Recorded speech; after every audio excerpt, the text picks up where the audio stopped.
So next we're going to be threading the needle for the overedge. So that needle, I'm going to lift the safety guard, is on the right side. That's the needle we're going to thread right now. We need to look at our diagram to figure out which tension disc it's going to go through. And I can tell that on the diagram it's the red thread. That's the right needle. And when I look at the red thread, it's actually the left tension disc. So that's a little counterintuitive, but the right needle goes through the left of the two remaining tension discs. We are going to be retrieving our thread from this part of the spool rack, from this thread. So when we're threading it, always make sure thread spools off of the cone nice and smoothly. Thread it through the guide. The guide needs to be directly on top of the cone or else it won't spool off well. Then we thread it through this guide that gets out some of the kinks. And then we're gonna come to that tension disc here, folks. We're gonna be threading it from the back once and from the back again. This is getting out any more kinks before we reach the tension disc. We're gonna thread the guide before the tension disc. And we need to absolutely make sure that the thread is inside of the tension discs. We do not want the thread to be on the left side or the right side. We want it to be in the tension disc right here. You can make sure it's doing so by opening it up or just by giving the thread a nice little tug like you're flossing it a little bit. You're gonna thread the guide on this side. And the thread is gonna naturally rest on this foam part. So now we're getting to the arm.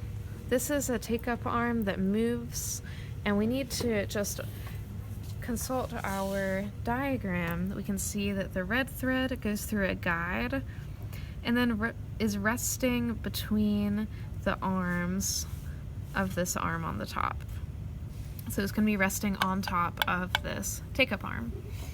I'm going to move my hand wheel so that my guide and this ridge and the top of the take-up arm, they line up really well, so I can thread from guide to take-up arm to guide in hopefully one smooth motion.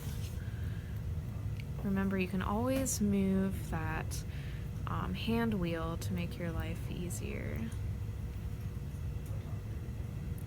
Sometimes you need to trim the end of your thread to make it go into its home a little bit easier.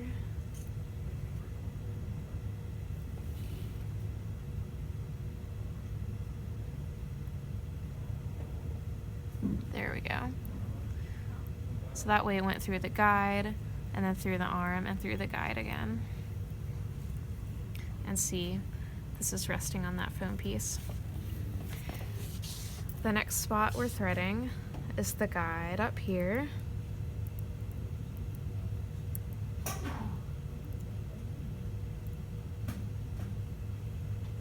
Remember not to get caught on anything. Move the hand wheel to bring our needles back up. And one fun fact is that you can move the presser foot out of the way by pushing this tab back here all the way. You can see right here, this is what is holding the presser foot down. So we'll take it out of that little tooth, out of the way. It'll make it a little easier. And you can see that from this guide up here, it's directing it down in front of the rightmost needle.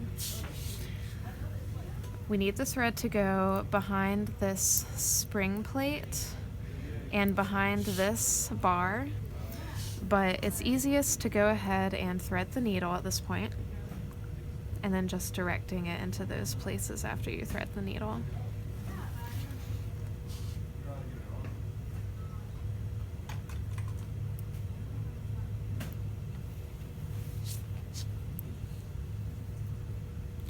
So after you thread the needle, Use your tweezers to just direct the thread under this spring, guide spring, and direct it under this little bar guide, and you are done with that.